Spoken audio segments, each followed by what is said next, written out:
Maskapai Garuda Indonesia mulai membuka jalur penerbangan rute Loksmawe Kuala Namu. Peresmian rute penerbangan baru ini dinilai mampu meningkatkan potensi ekonomi dan pariwisata di kawasan itu. Garuda Indonesia akan melayani penerbangan selama 4 kali dalam sepekan dari Bandara Maluku Saleh Aceh Utara ke Kuala Namu pada hari Senin, Rabu, Jumat, dan Minggu. Pesawat bernomor penerbangan GA7124 dan GA7125 akan melayani penumpang untuk rute pendek ini.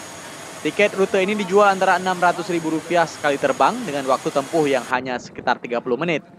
Rektor Universitas Maluku Saleh, Profesor Apridal, mengatakan dengan bertambahnya maskapai penerbangan di Bandara Maluku Saleh diharapkan mampu meningkatkan potensi ekonomi Aceh khususnya Loksmawe dan Aceh Utara.